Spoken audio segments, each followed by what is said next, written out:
You're listening to the Options Insider Radio Network, the home of the Options Podcast. For more quality options programs, visit theoptionsinsider.com or search for Options Insider Radio Network in your podcast provider of choice. Listeners can also access all of our programming through our mobile app available in the iTunes and Google Play stores. Select programs are also available via live stream at mixlr.com/options-insider. That's mixlr.com/options-insider. Don't forget to follow along with your favorite programs and submit your own questions for the hosts at twitter.com/options, stocktwits.com/options, facebook.com/theoptionsinsider, or via questions at theoptionsinsider.com.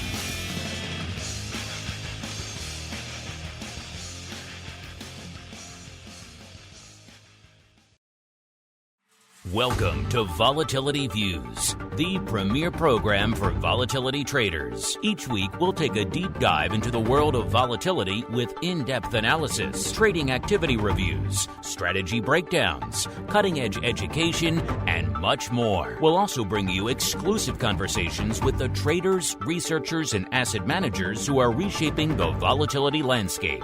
If it involves volatility, then you'll find it on Volatility Views. Volatility Views is brought to you by MIAX, one of the fastest, most efficient trading platforms in the world. MIAX is proud to bring you SPIX volatility products. SPIX options and futures are traded on the SPIX Volatility Index, SPIK, offering pinpoint accuracy, radically faster dissemination, and a highly transparent settlement auction, all for ultra-low exchange fees. It's volatility reimagined. Learn more about SPIX at miaxoptions.com/spikes. Options and futures involve risk and are not suitable for all investors. The statements made are provided for informational purposes only and should not be relied on for financial or legal advice. And now, it's time to take a deep dive into the world of volatility. It's time for Volatility Views.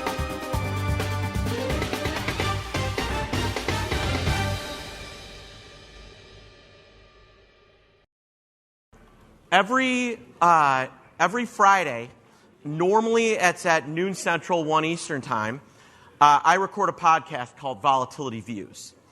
It is through the Options Insider Radio, and normally to get to hear it live, you have to be a paid subscriber to Options Insider Radio, but you guys are going to get it live today. All right? Now, if you want to hear it after the fact, it's released, typically a couple hours after we're done, but you're missing out on our real-time trades live then. And you can find it on, iTunes or, whatever your podcast services of choice. It's on everywhere. And you look up the Options Insider Radio if you want to listen in. And, what makes it kind of cool is because it is literally a podcast based on volatility is on top of the fact we have an amazing retail following. This is literally go-to listening to the vol arb, the super high-end hedge fund guys, because it's about the only place where you can dig into this stuff. So what you might hear might seem, a little bit, but it's not. All right, Chris, come on, you're up. So normally it's usually just me and Mark and a guest, or Mark and Andrew and a guest. But today you get, on top of me and Andrew at the same time, and Mark, we're going to have Chris Johnson come up, and he's going to be our guest extraordinaire, which is super exciting.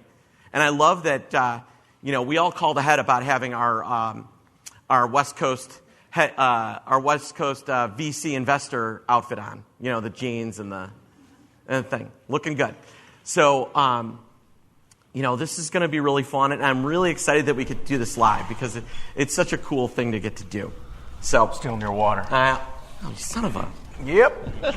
Have you met Mark? No, I am mic'd up. He's mic'd up. Okay. All right. Oh, so, not that Mark. This Mark. All right. So, okay. Before we officially start, I do want to introduce Mark. Right. There are two Marks? Yes, there are two. Yeah, it's Mark, Andrew, Mark, and CJ. So, Mark, and this is kind of a cool thing.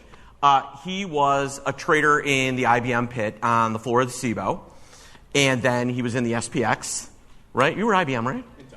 Intel. I started off in the S, then Intel. Yeah. All right, so he started off in the SPX, then he moved into Intel. So he traded some pretty active stuff. And you know what was kind of funny is when I walked, the hotel guest ambassador, he's like, "Oh, you're a floor trader?" I was like, "Yeah." He's like, "Oh, I was at LetGo for 18 years as a market maker." It was unbelievable. So, without further ado, I don't think we're gonna have our music. No music. All right, well, let's begin. All right, Mark set the stage pretty nicely. I'm assuming you guys are recording back there, so that makes my job a lot easier. Yeah, Mark's right. Usually this show goes live about an hour later, noon Central, 1 p.m. Eastern, so envision it if you're listening to it later with music and everything. I bought a bunch of equipment to do the live stream, but quite frankly, logistically, it was just too taxing to set it all up, so we're going to do it this way, and we're going to do it live to tape, and then we're going to cut in all the music and everything else after the fact. So if you guys are ready, we'll get rolling here. All right, welcome back to Volatility Views, the premier program for volatility traders. My name is Mark Longo from theoptionsinsider.com, as well as, of course, from the ever-exciting, at least we tend to think so, Options Insider Radio Network. Remind you, if you're listening just to Volatility Views, you're missing out on pretty much a dozen other shows, so make sure wherever you're listening to this, you upgrade to the full network. And, of course, if you want to go above and beyond, you want to get our Pro Q&As. We had Scott Nations, the creator of VolQ, on our Pro Q&A this week. We have Options Oddities coming up later today. I don't think the Rock Lobster will be joining me for that one, and a whole bunch of other great stuff. You know where to go. TheOptionsInsider.com/pro is the place to go. And, of course, however you listen live after the fact, keep sending in those questions, those comments, those insights, those pearls of wisdom. We do love to hear from all of you guys and gals out there. And if I sound a little bit different, it's because I'm not coming to you from our studio today. I'm actually down the street from the studio in Chicago. I actually get to see the Option Pit guys face-to-face for the first time in what? Were you at RMC back a couple of years ago? Yeah. You were? Yeah. So that's probably it. About 2 years. It's been at least 2 years. Yeah, it's been over 2 years. And they have aged beautifully, I must say, by here. But no, good to see you both again. Of course, Andrew, the Rock Lobster, GIOVINAZZI. We'll start with you to my immediate left, sir. Welcome back to the show live in person, sir. I know. I left my rock. You did. Just for this crowd. You left for you. the Yes, palatial estate in Maine just for this. This is your first time out of Maine, right? We're close to first it? time I've been on a plane in 2.5 3 years. So you spread your COVID to the rest of the world. I did. I gave it to everybody. From the place I never leave, basically. Yes. Locally sourced. Yeah, yes. Locally sourced. I want you to know. Lobster fed, all the rest. It's the best COVID you could get. When all this first happened, I was very envious of you. I was like, oh, you're in a compound in the middle of nowhere. You will be the safest person on the planet from COVID, and you got it twice. And I got it. It doesn't matter. And so far, I'm lucky. Knock on wood. We'll see. Although I was ahead of my time. Now were. everybody's doing the same thing. You were right pre-Omicron and all that. So you had original OG COVID. Yes, so you're much yes. better. All right, next to him, of course, we have the greasiest of meatballs, Mark Sebastian, from your event here at Option Pit. You're out of the southern volatility mecca. How's it feel to be back in Chicago? It's good to be in the real mecca of volatility. Yes, the real volatility Oh, mecca. man, it's been great. To go to a decent Italian restaurant, like... Are you saying there's no good Italian food in Texas, sir? There is, certainly Austin, Texas. Red Ash is okay, but I got to be honest. The mediocre Italian in Chicago is ultra high-end in Austin. All right? You're saying it's Giordano smokes anything Oh, that's my in gosh. Austin? The pizza's terrible. The Italian food's terrible. But what is awesome, I've been getting to meet, we got 100 people here that I've gotten that are subscribers to me at Monday Morning Live and the things that we do, and it is so wonderful to get to meet these people. Yep.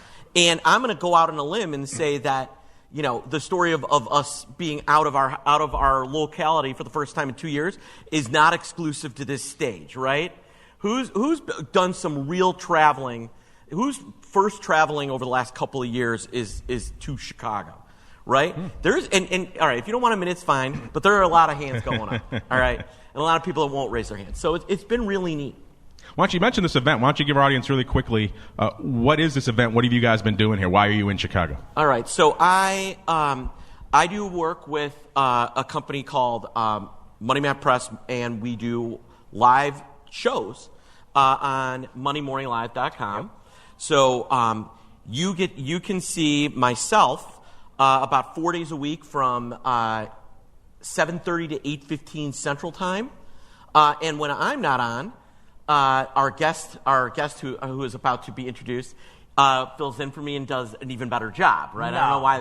No. Minus the dad jokes. Minus the dad jokes. Yeah. So, well, you mentioned our guests. We are joined by a fourth panelist here, Chris Johnson. Correct. Why don't you go ahead and give our audience a little bit of an overview of your background in the options and financial space and what you do here at Money Morning Live. You know what, Mark? I just shared with the other Mark. You guys can argue which. Oh, Mark 2? Okay. Yeah, which I don't know which is number 1 and number 2. You guys can argue. Clearly, that. I'm number 1. All right. My first trade in the options market was on Intel back in 1990. Oh, wow. You So we had predated to me. I didn't get call out the there. desk. I didn't get out there till the late 90s. So, wow. No, 1990. So I started as an options trader, started as a broker with Prudential Securities back then, got hooked into the options market immediately. And, 20-some years later, here I am next to Mark number 2, talking volatility with you guys from Cincinnati. So the only food I'm going to mention is chili. Because... Skyline. Yeah.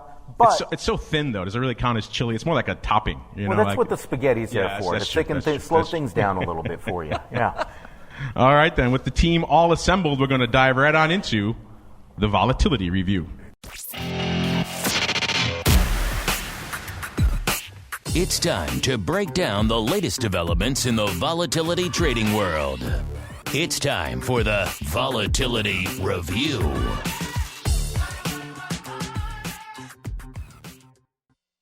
All right, everybody, welcome to the Volatility Review, the portion of the show where we break down what the heck is going on from a vol trading and trending and analysis and unusual activity, all sorts of fun perspectives from the week that was, and indeed still is, going on right now. As I was walking into the ballroom here, the markets were looking decidedly red. So after a lot of back and forth throughout the week, they tried to fight to the green, then back to the red. Yesterday was a lot of swinging back and forth.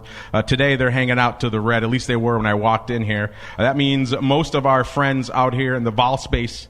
And that's a good topic to discuss here for the week, kind of maybe the lack of inertia out there on the vol space, because most of them are up slightly or down slightly on the week. We're kind of hanging out pretty much right where we were this time last week. Spikes coming into showtime was just a tick shy of 30, 29.96. That puts it up about a third of a point. VIX cash was hanging out at about 28 3/4. That's down about a quarter of a point. VVIX, so the vol is at about a 105. That's down about 10 handles from where it was this time last week. Same thing with the Viking, our friend the Viking, aka VSpikes, down. I saw all the MIAX folks last week in Austin, in San Antonio. By the way, they love calling it the Viking. 140 down. And you know what? They're not going to pay me for that. They're not going to pay you that at all. The Viking. Tom was supposed to join us. He couldn't make the earlier time there, so we'll get him on next week. It is good. I saw Simon as well. He was down in Texas too. So less than the cost of the SEBO to change their name. Yeah, it is. All right. But they didn't buy VIX.com and all that branding that they did. 140 down 10.5 points for the V-Spikes this time last week. So a lot to set the table with. Let's go around the horn. Let's start with you again, Andrew, because you're at next to me. I think you have to get going in a little bit as well. Obviously, a red, at least start to the day here. Vol markets, I think you can conservatively say for this week have kind of been, Yeah. So one thing is so VIX is it's a 30-day instrument, so it's looking at volatility for basically 30 days on average from now, right? So it's not only catching the vol that's happening just today, right? So the traders are basically pricing, if you look at VIX like that, they're pricing the straddle for 30 days, the call and the put, right? So right now that straddle is $260, I think the last time I looked, $260, $280. So if you think about it, it's kind of pricing that low end mark that you talked about, $37.50, and pricing the high end already. So it's kind of got that range is priced already, right? Yeah. So it's like, so if we're really not ramping up 4% or selling off 4 or 5%, VIX is kind of priced the move already, right? So if we just keep, then the market's just kind of, it just kind of sucks, right? That's what you guys are, it's kind of stinky, right? That's a good way to put it. That was my thought. Yeah. The market sucks. So, but if we're down like 1%, down 1%, down, like how high can volatility go? How high can that range be? You're not going to have a $400 range for a 30-day straddle when we're only going down 1% a day, right? You know what? Let me throw something in on that because we talk about 1%, 1%, 1%, and the market's getting consistent and dropping a certain amount or going up. At some point, volatility goes down simply because we're losing that volatility of up 4%, down 1%. Exactly. If we get standard 1% moves and the market get used to it, we have compression. Description of compression and no volatility. Dude, 100%. 100%. So if you don't have that, so when you're trading, right, what you always feared was the rip. Come on, dude. You sell a bunch of calls, right? We buy stock in the old days, and then everything just goes moonshots, right? That's how vol stays high. It's the rip that kills you normally. You can trade into the, market going down, but it's the rip that really, turns my hair gray. Thankfully, that didn't happen to me for some reason. But anyway, so that's kind of where we are, Mark. It's just everything is kind of, it's sort of, you can feel that market grind. And when VIX is 30, it's not much of a trade, I have to say. I like trading vol, but I mean, you're getting 1 to 2 point swings in the vol products, and that's kind of exciting. You're not getting that, VIX going to 50. It's just, it ain't at least not now. It's not happening. You mentioned the straddle. We did a poll this week on our Options Playbook radio show. Brian was talking about VIX and the 30-day straddle. At the time when we priced it up in the beginning of the week, it was only $240, the 30-day straddle in the S. And it was a pretty simple poll.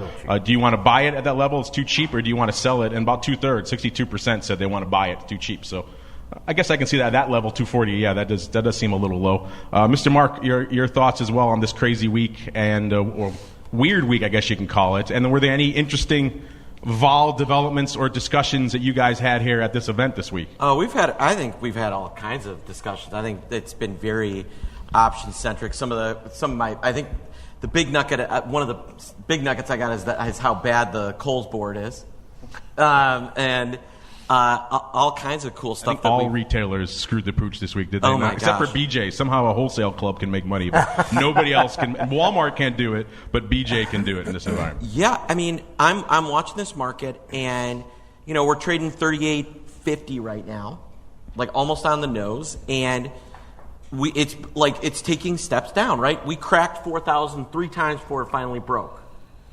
Now this is our third time cracking 3,900. And this time it gives. And this time it gave. This time it gives. Right? Right. Up next, 3,800. 3,800. But now we start to get into that free flow where everybody is now accepting the fact that we're moving it. I heard capitulation on CNBC for the first time today. No, you didn't. For the first Really? time. And at that point, and it's too early for that, but at this point you start to see those waterfall days, and then Right. we know where that leads. Chris, are you a big technician? You like looking at the levels out there? Oh, absolutely. I mean, I so much so that it is to the point where, the technicals on the VIX I'm watching anymore. We break through the 20-day today on the VIX, support a few days at the 50-day. I found out early, and I've been watching the VIX. I was once called out for using the VIX by Mark Haynes because it was voodoo science way back in the day. That was back when it was on the OEX. It didn't. Yes, it it was trade. on. Yes, it was. To his defense, it was kind of voodoo back then. It Well, was. the OEX was kind of voodoo. The ODX was voodoo. But the thing that's evolved about the VIX is now because so many people are watching it, the technicals apply. People actually watch and respond to the technicals more than they do. That's interesting because we debated that in the past on this show. We've kind of come down on the fact that technicals on VIX were, at least in the early days, were kind of a meaningless effort, right? Because VIX was kind of moving to the beat of its own drummer. But it seems like you think the technicals are more relevant now. Really. Yep, I think we've become more sensitive to it. And the other thing that I've noticed is, we talk about the peaks on the VIX being that capitulative move. Yeah. And they've become less so over the last year or so. We've not seen those moves. They've been subdued in the VIX. So when I'm waiting for that big 80 read on it.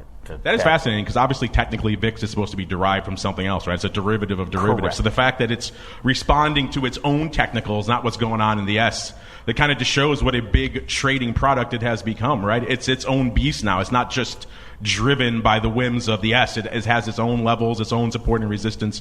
I mean, how long ago was it we were talking about it? We thought that was kind of, to use your term, voodoo, right? It wasn't the technical people who wrote in all the time with technicals on VIX, and we're like, oh, that's idiotic. But yeah, fast forward a few years. Throw this in. We saw everybody started selling volatility in March, right? The end of March into April. They stopped selling mid-April. The VIX kind of leveled out again. And when you look at those technicals, 10-20s, you had crossovers as we were cross-unders. People are selling that volatility at those high levels just as you would a stock. So, yeah, I think it does trigger a lot of selling of that premium and buying of that premium in the VIX. Well, and I think especially salient is maybe what's delivered that is the way the ETPs, the ETFs, have launched, in that there are people looking at the technicals on the ETFs, like UVXY and formerly VXX, but now VIXY, UVIX, SVIX, and in the tail can wag the dog. Yep. when people are trading technicals on that, right? So, we got a technical breakout in UVXY. It's now over. It's hit some Bollinger Band. It's oversold. Sell it, and that keeps the VIX in a range. Because now you go into the volatility on volatility, and we start to talk about derivatives on the volatility on derivatives of the volatility, because now you've got to worry about the options. Isn't it traded beautiful, on that. right? And You've got so the VIX is a derivative of a derivative, and then it has VIX futures, which are a derivative of a derivative of a derivative, and then you UVXY. And then UVXY is a coagulation of VIX futures, and then there's options on it. So you have a derivative of a derivative of a derivative of a derivative. They're all kissing cousins. They're all, but yeah, and it's all the same level 1, 2, 3 approval. It all doesn't matter. Yeah, and it's not confusing. By the way, and there's nothing confusing about all that. Yeah, nothing. Nothing at all. At all. Well, I want to come back to the stock and equity vol in a second, because we do talk a lot about earnings vol in a second. There obviously was a lot of that driving the market this week, but let's get into some of the, you mentioned the futures, let's get into some of that fun right now. Coming into showtime, obviously we have May off the board since last week, so June is our front month out there in VIX futures. By the way, Spikes futures, I was talking to those guys last week, they seem like they're pretty close to having ETFs, they think within, they said that they think a few weeks, so maybe I'm speaking out of turn, but they think pretty soon. Then the product will fly. Exactly, that's kind of the missing piece, right? They need that trifecta. They have the futures, they have the options, and once you have, look at SIBO, trying to get all these ETFs approved, right? That's kind of the missing piece of the trifecta that's going to drive the volume. For those of you that are unaware, he's talking about the SPIKES index. There is a similar volatility index to the VIX that is run over SPY options called the SPIKES index. And then, so the SPIKES is basically the VIX, similar pretty much the VIX. The VIX on SPY. They do correlate at like 99.9%.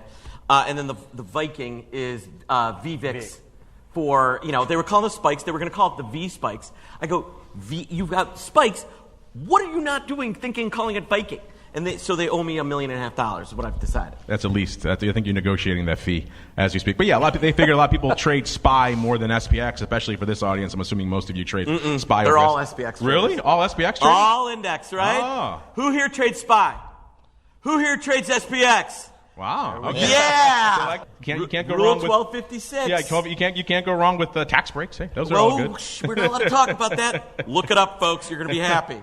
But yeah, interesting stuff here. So yeah, the May's obviously off the board. Looking at June now, both of these futures were almost literally unched. I can't remember the last time we saw that on the show. I think June was down about 1/3 of a point on the week, and July was literally unched from this time last week. So not a single change on the futures. So I'm assuming, Andrew, you didn't see a lot lighting it up. It's still, I think we called it last week, weirdly flat. I think that still kind of applies for what we're seeing out there on the vol surface, sir. So we have again, if you go to VIX Central, which is a free website, you can see the VIX curve. And it's flat again. Oddly flat at a 30 vol. So cool stuff. I could give you some, volatility, mumbo jumbo as to why it's like that, but it just is. So generally though, when you see the flat curve, which is all the futures basically are the same price going out, to Christmas. And that's a result of the pricing in the SPX, just the volatility in each term. And the flatter the curve is, the more uncertain, again, this is an observation for me, but it tends to work. It's the more uncertain traders are about where volatility in the SPX is going to go. And generally, it moves like 5 to 6 points once the curve flattens from that point. So we saw it last week, we were 31, 32. Dropped down to 25 in 2-3 days. We drifted into a slight contango, which just means the front end of the curve is higher than the back end of the curve. Generally, that means vol drops, and then boom, it flattened up again, and up we go again. So it's a thing to watch when it happens. But what hasn't happened that we could remember is we were at a flat curve with volatility so high. So the market's basically in my opinion, the vol traders are just throwing their hands up and saying I don't know. There's a lot of confusion out there. I think among vol traders, among the vol people, is why hasn't And there's, Andrew's got some good reasons. But on some of these big shocks, right? What day were we down 160 points? Was that Monday? I think it was Monday or Tuesday. Yeah, one of those two, Monday or Tuesday. Yeah. And we're up. That is a day that should drive vol to 35 or 40. Right. And it's not. Yeah, barely budged 30. Weird. It was not super fun for me on the for the long vol. It's like, you were oh good, I guess you got upside again. Days on the back month. I made 25 cents. Like the moves in the last week of expiration. Well, I'm sorry, Chris. No. This is a great story. So this is old school. When you looked at the VIX, and this is back when we were on OEX, and you were extrapolating out to the back month. That last week of expiration before today, expiration Friday, you would actually have subdued moves in the VIX simply because the back month was now taking charge in terms of the weighting, the forward and back month weighting. So you now had a focus on the back month expiration options instead of the front month, which were more volatile, given on a Monday of expiration week. So that is funny. The whole notion of expiration Friday now, it's become kind of a quaint concept. We have SPX going daily. Are you guys excited? You guys are all SPX traders. Are you guys excited by daily SPX options? Are you starting? Mark has them trading daily options. Yeah? All right. Yeah, guys. Oh, come on, guys. Give me more than that. Yes. Are you doing like Tuesday, Thursday spreads? Why are you so excited for daily SPX options? Daily flies. Trading that expiration daily flies. All right. Is awesome. All right. I was talking to the CEO of OCC down at the OIC conference last week.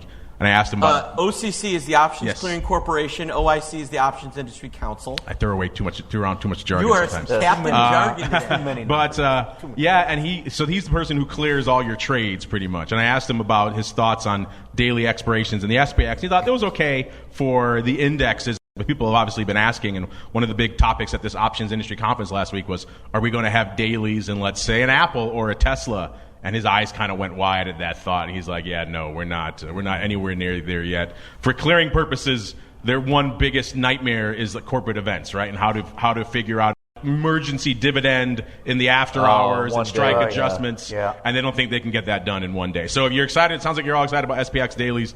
I don't think we're getting Apple or Tesla daily anytime soon, unfortunately. So they need a lot more plumbing behind the scenes. But yeah, I thought that was kind of fascinating for all this interest. And hopefully we'll get, NASDAQ and everything else following suit. Daily VIX maybe sometime soon. There we go. Let's see some volume. Let's see some volume in the weekly options before they try and bring daily VIX. Right, yeah. Because right now the weeklies are just awful. They're not very good.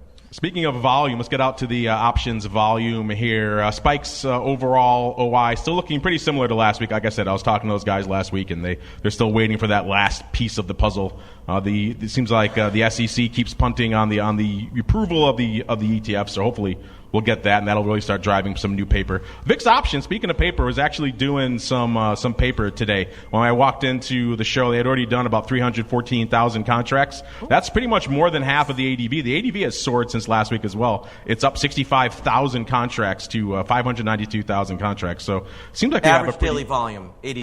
Pretty. Don't you teach these people? What are you teaching these people? They don't know ADV? They probably do, but I don't want to assume. All right. You know? I assume they're your students. They're on the bleeding edge. No, of they're all brilliant. this These stuff. are brilliant, but they maybe don't know all the jargon. Okay.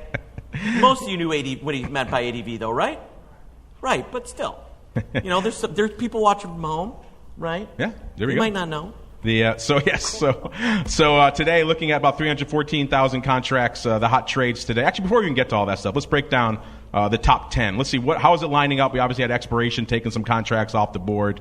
So OI a little bit lighter this week than it was last week. But what are the top 10 size positions in VIX options right now? How many of them are the 75 strike across? Well, that's still number one. You're letting the cat out of the bag there. But yeah, right now we're actually in the top 10. It has switched. Last week it was 70-30 puts over calls. This week it is 50-50. So that kind of speaks back to what we were talking about with the VIX futures curve as well. It's kind of a coin flip. Nobody knows what the hell's going on out there, right? Number 10, it costs you 125,000 contracts to break into the top 10 right now in VIX options. That gets you to the NOV 70s mark, so not quite your OX 75s, but pretty close. Number 9, 128,000 of the June 21 puts.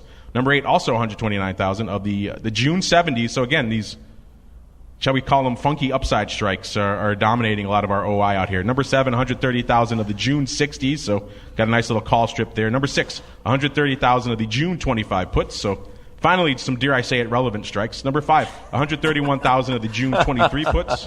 Number 4, 138,000 of the June 30s. So again, that's a That's quasi-relevant yeah. strike. That's real. Number 3, 139,000 of the the July 20 puts. Number 2, 196,000 of the June 24 puts. And number 1, Mark, your favorite trade of all time.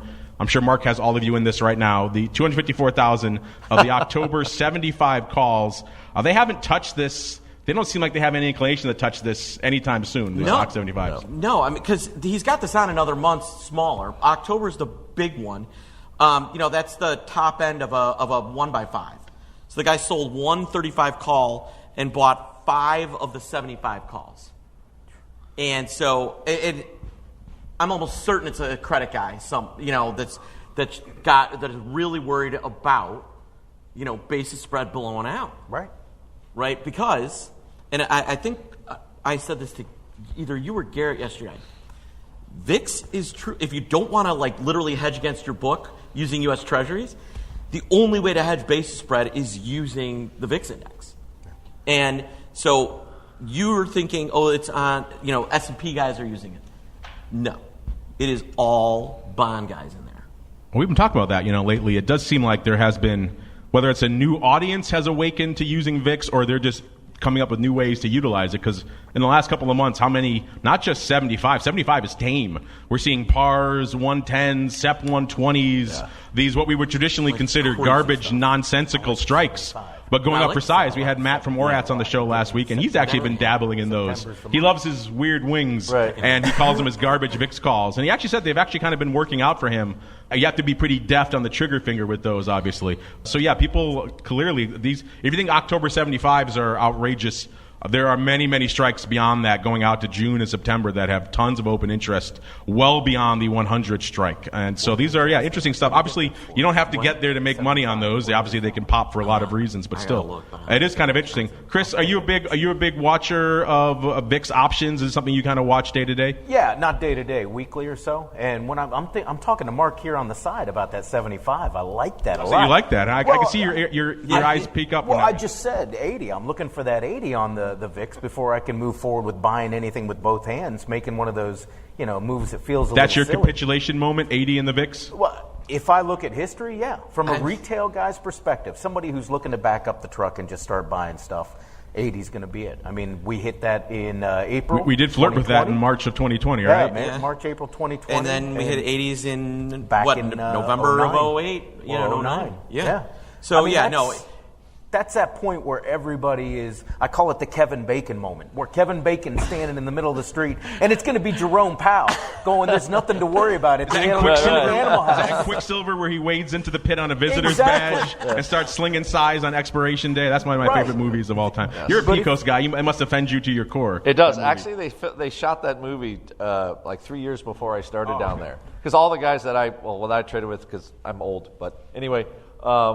But yeah, they all they all got roles. I used to stand next to some Pecos guys on the Seaboard. They used to just lambaste that movie all day. Like if you watch it, he takes a visitor's badge, just walks in, just starts slinging. Just starts trading. Only a trader would think that's funny, but I don't know you, but sure, I'll take the other side of everything you want. But you actually can't do that in real life. No, you cannot. You cannot. You just can't walk on the floor and start just trading this thing. And then didn't they cash him out too? Yeah, they did. They give him his money, mark to market right there. All his positions closed. He's good. Yeah. Another great trading scene as a random aside. If you have seen Trading Places, watch Eddie Murphy at the end of that in the FCOJ pit. He has admitted. You listen to the commentary on that scene. He says, "I have no idea what I'm doing. I'm just making nonsensical gesture." And if you watch it, you can totally see he just literally has. It's pretty hilarious if you have ever traded to watch Eddie Murphy try to write up trades. It's pretty good stuff. Yes. But I digress. Let's get into some more of these VIX options. Like I said, 314,000 contracts on the tape today. So the big trade today, actually all puts today, which is kind of interesting. 30,000 of the June 23 puts, 20,000 of the June 26 puts, 20,000 as well of the June 24 puts. You got a whole put strip. And then 15,000 each of the SEP 22, 26 is like a bit of a put vertical there. 22, you like that in SEP? SEP 22, 26 put vertical. 15,000 times that went up this morning, Mark. I'm guessing they were buying. Put spread? Yeah. I mean, it's reasonable. It can happen, right? The speed with which the VIX drops down to 20 when people think that maybe we're going to get a big rally is astounding. Yes. And every time it does it, you should just buy it, all right?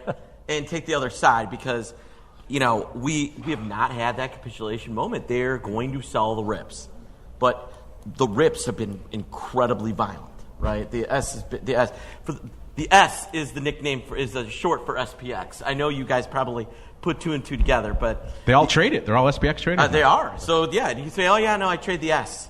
That's what you tell people. That's what sounds like a cool kid. And now now you're big time.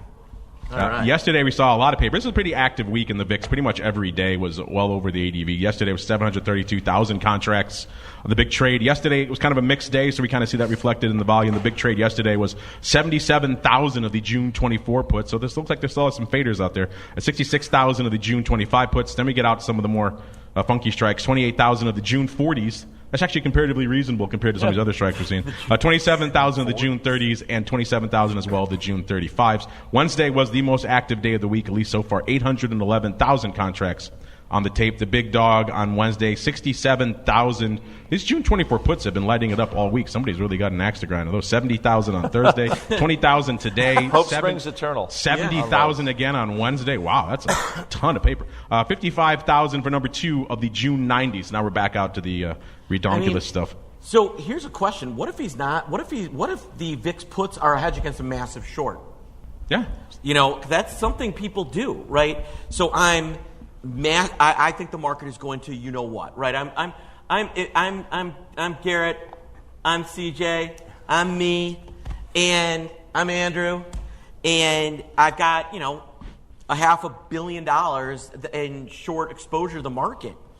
One of the effective ways to actually hedge off that position is buying VIX puts, because it can work. It can work in 2 ways. The market stops going down, vol implodes. The market goes up, vol implodes even harder. So I'm just an idea.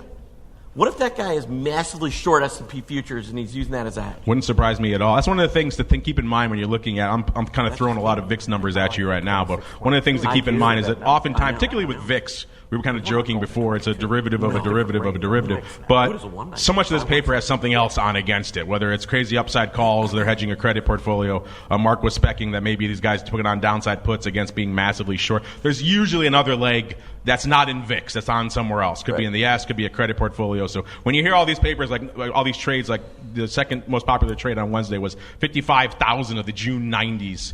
He could be straight up gobbling those up, but probably not. He probably has a credit portfolio or something else that he's looking to hedge, followed by 54,000 of the June 65s and 45,000 of the June 30s. Tuesday, again, another active day, almost 750,000 contracts. So this is the week maybe we've been waiting for from a volume perspective. Last couple of weeks has kind of been languishing a bit. The big trade on Tuesday was 38,000 of the May 25 puts, so those obviously all went out this week. 35,000 of the June 35s, 34,000 for number 3 of the June 24 puts, number 4, 32,000 of the May 27 calls, and number 5, 30,000 of the May 26 puts. Then we'll get to Monday. Again, Monday was another one of those crazy cakes days. 650,000 contracts on the tape, but the big trade, SEP 75. So not just ACK anymore, it's SEP 75s. 110,000 of those went up on Monday. So was that done against the 35 calls or no? I don't have anything. I see 36,000 in August for number 2 of the 32 halves, and 27,000 of the SEP 35. So that does line up 1 by 5. So yeah. So that's what it is. The 1 by 5 guy's back. Yeah. It's the same guy. He's doing it in September. He's not even going all the way out to August anymore. He's doing it everywhere. He's doing it everywhere. He has it on in June. Why don't you really quickly break down this trade for our people that don't know about it, the 1 by 5? Sure. So a 1 by 5. That is a massively leveraged call play. So I sell 1 call at the 35 strike. I buy 5 calls at the 75 strike. And so if the VIX just kind of goes up to a little and hangs out around 40, I'm going to get my butt handed to me. Yep. But if vol truly explodes, it gets to CJ's 80 level. What did he pay on the 1 by 5? What was the net on that? I don't have the net. I thought it was like, I thought he did like he's spread been, around he's a been doing credit it or even money mostly. Yeah. So let's say I pay nothing for that. All right. So I sell 1 call at $5 and I buy 5 calls for $1. All right. When the VIX gets to 80, so yeah, you're going, oh no, right? Those 35 calls are probably $60, right? Sounds terrible, except for implied volatility on VIX goes up so much that each of those individual calls that this dude or girl paid $1 for are probably going to be worth about $35 a pop. Okay? So, yeah, you know what? The dude lost $80 on his one trade, but on his other one, 5 times he made $34. Not a bad way to make a living. Not a bad way to make a living. But you have to have, but again, this is not just some person betting on vol exploding. Right. They're worried about it. Right. Right. So that's the thing about these huge hedges, right? There's something else out there. Yes, there's something else out there, but I don't know. Just because this person wants to do this should make you nervous, right? I don't know. What do you think? I'm already nervous. Are you kidding me? I don't need this guy putting these trades on to make me nervous. I mean, I'm already there. I'm sitting here writing them down, taking notes.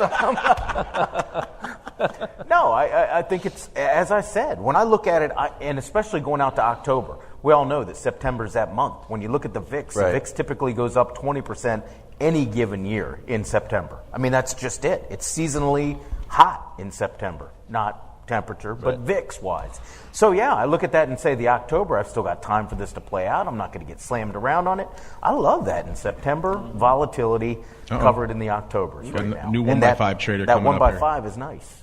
Well, Chris, you've been waiting patiently, so let's get to some earnings vol this week. 'Cause obviously, we had a lot of it. This was a big week, particularly for those big box retailers. Just some of the names that were popping off this week. Tuesday, we had Walmart, kind of the king of them all. Where Walmart goes, a lot of them tend to follow. Tuesday, we also had Home Depot. Wednesday, we had Target. They kind of followed Walmart right down that big sucking sound. Lowe's, Bath and Body Works on Wednesday. Cisco as well, Uncle Mike's nemesis name.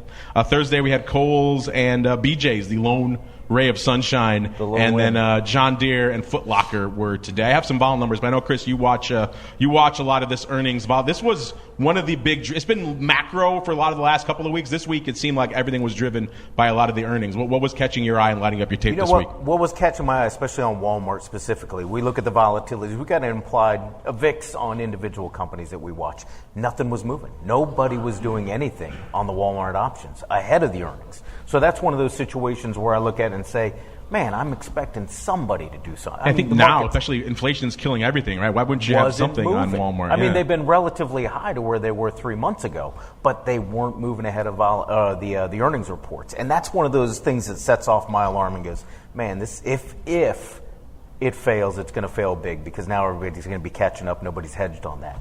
That has been the case with a lot of the retail names, not the technology names like Cisco. Right. Cisco's been, Cisco and all the technology names have been picking up ahead of earnings. And for me, it's more of a sentiment read. I'm looking at it saying, well, everybody's waiting to be blindsided. We get nice consumer reports last week. I mean, the consumer's alive is what we hear. And then when the other shoe drops and Walmart tells us, hey, you know what? Inflation really is a big problem. Everybody's naked on this thing. Everybody's running around trying to cover their butts now. That's crazy because this has been, obviously it's not new news that inflation has been ravaging the economy. Oh, it's new news, Mark. Come on, it's new news. Who's surprised that that Walmart is being hit by inflation, right? Yeah. But so it sounds like you're a pretty active earnings trader. Some people avoid it. Some people like to trade around earnings. Are you a big earnings trader? I always take it on the other side. I don't want to pay for it by getting right in front of earnings. If I've got positions, usually I'm looking to try to close them down or bring them down a little bit ahead of earnings. It's just a wild card. I mean, is that in the equity or in the options? How do you normally trade? Oh, it's the options. Options, yeah. And right now, the trade that's been working on all the options, with that volatility dying down ahead of earnings. Microsoft was a good example. Ahead of their earnings, they popped, but then they dropped right after you got that little rally, and every one of these fades has been working great. I mean, it's been working like money. It's a pattern. You could just draw one. Remember the old overhead projectors?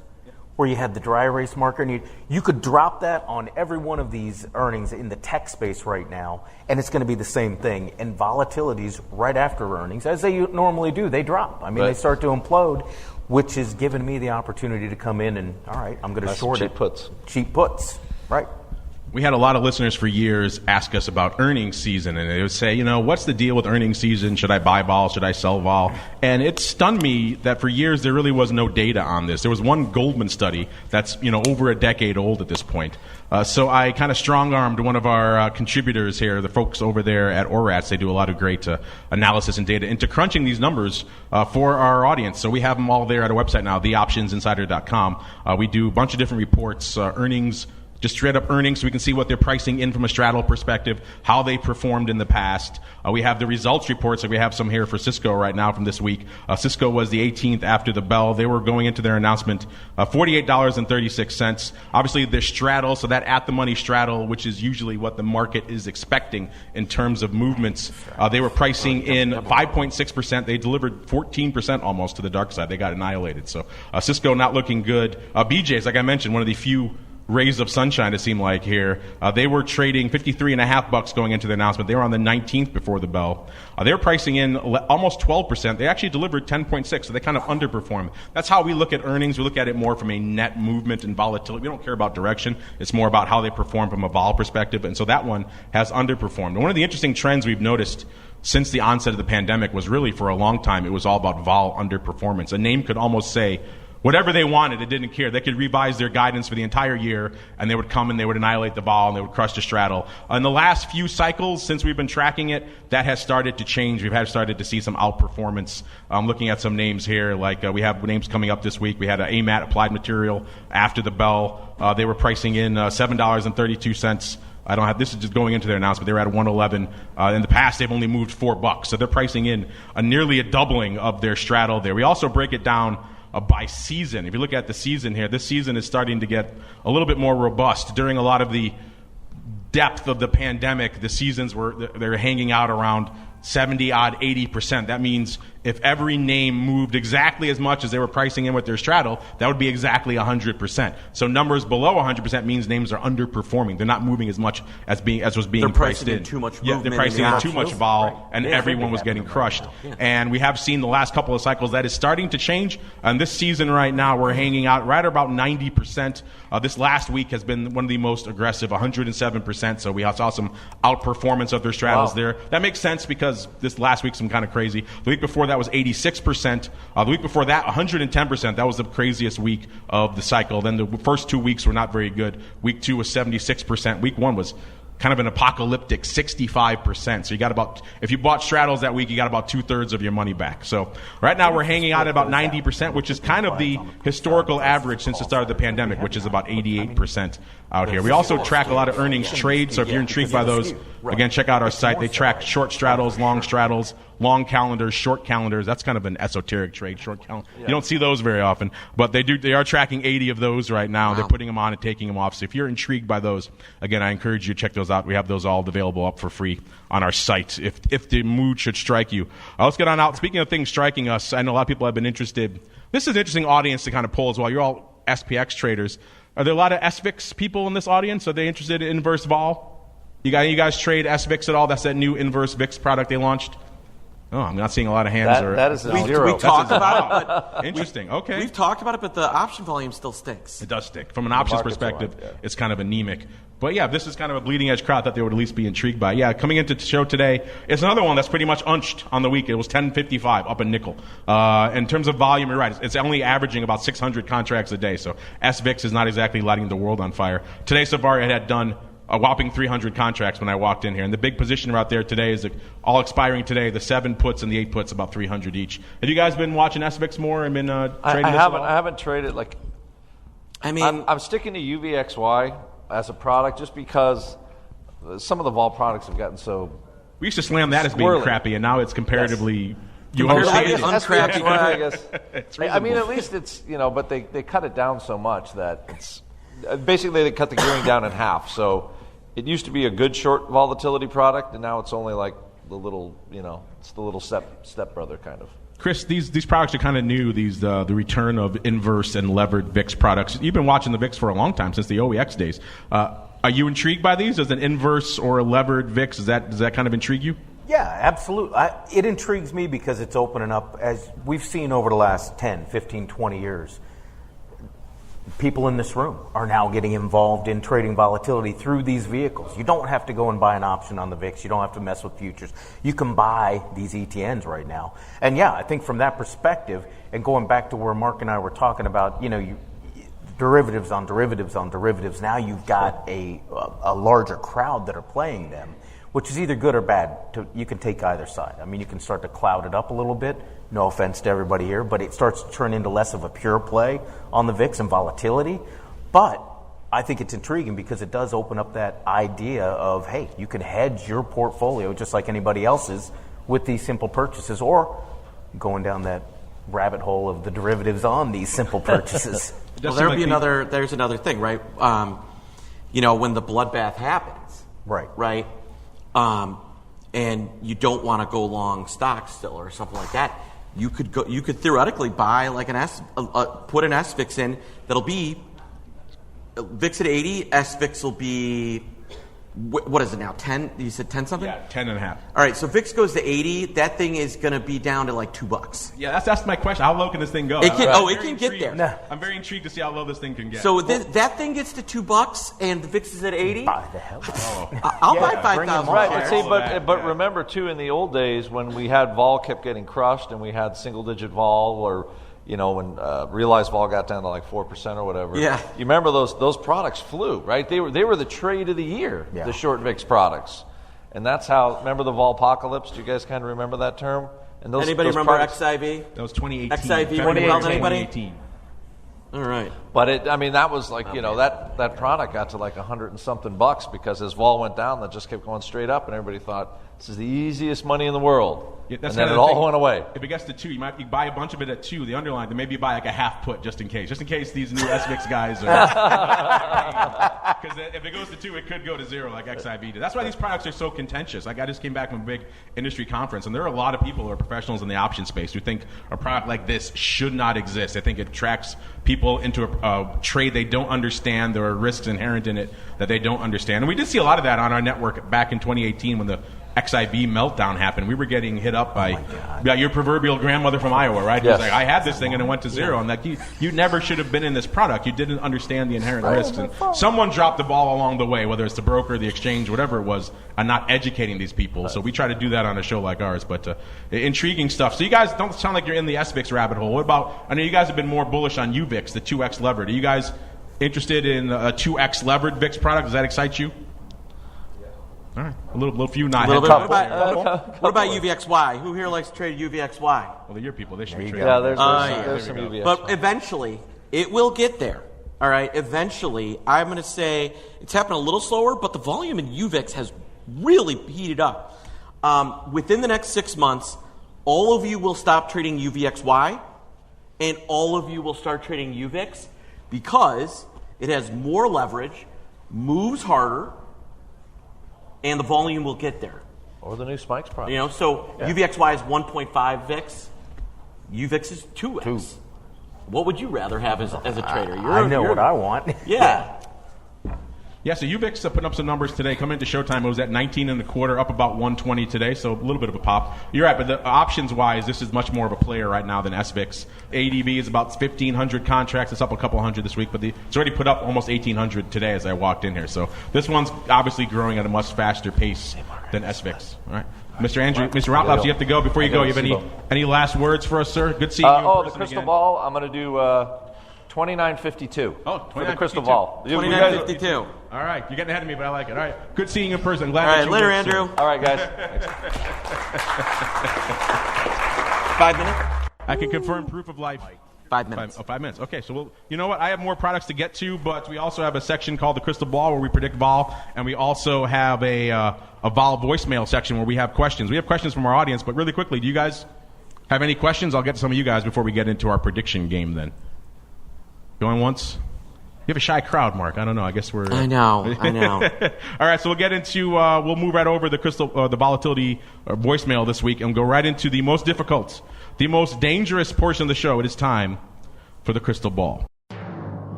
It's time to peer into the future and reveal what the volatility gods hold in store. It's time to look into the crystal ball. All right, everybody, welcome to the Crystal Ball. This is indeed the portion of the show where we attempt to wrestle with the volatility gods and explain or try to determine what they have in store for us in the coming week. What did Andrew just say, 2952? 2952. So we'll have him marked down for that. Of course, we had on the show last week, it was myself, it was it was Andrew, the Rock Lobster, and Matt from Orats, the keeper of all of our earnings data. And I don't know, where's VIX right now? Give me a quote right now. Give me a VIX quote. We'll see how we're looking here. It is... I was just looking at it. It is moving around, dude. We're down 70 now. Wow. VIX is 31.21. Oh. So I was close until I wasn't, as always. I was 32.35 for this week. Andrew was lower, 27.85, and Matt was 33.40. So we have no joy.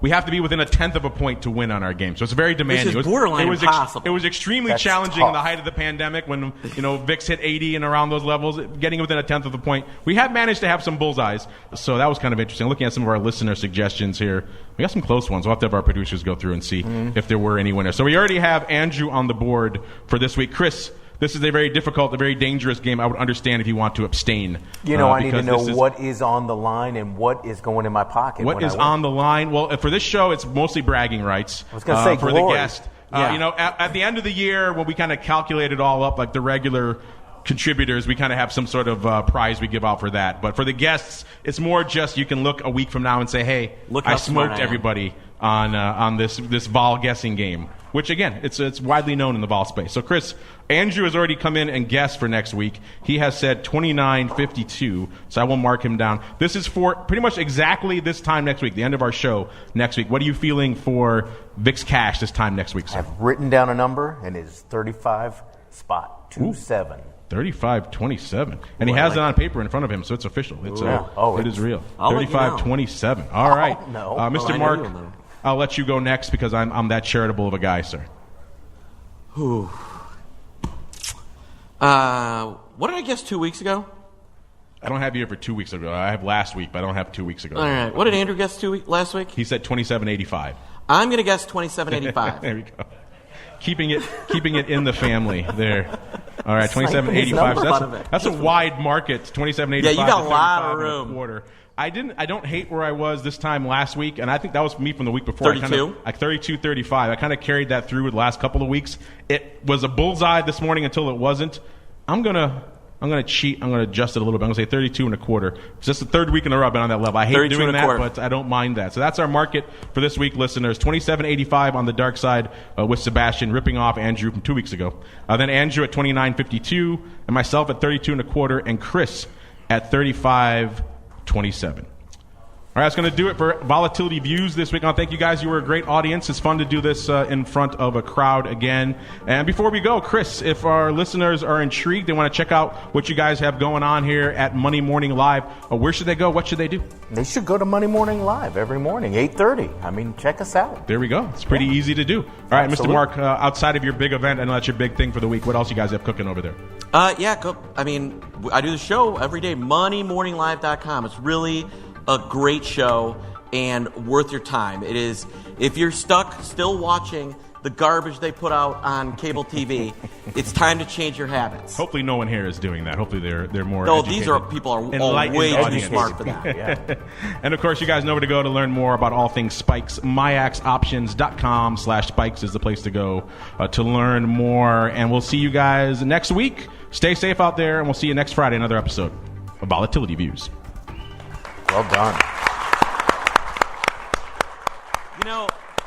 It's too bad Mark doesn't have a good voice for radio, right? Wow. Wow. It's that tenor voice of his that's so soothing and yet exciting. Oh my gosh. Yeah. Volatility Views is brought to you by MIAX, one of the fastest, most efficient trading platforms in the world. MIAX is proud to bring you Spikes Volatility products. Spikes options and futures are traded on the Spikes Volatility Index, SPIKE, offering pinpoint accuracy, radically faster dissemination, and a highly transparent settlement auction, all for ultra-low exchange fees. It's Volatility reimagined. Learn more about spikes at MIAXoptions.com/spikes. Options and futures involve risk and are not suitable for all investors. The statements made are provided for informational purposes only and should not be relied on for financial or legal advice.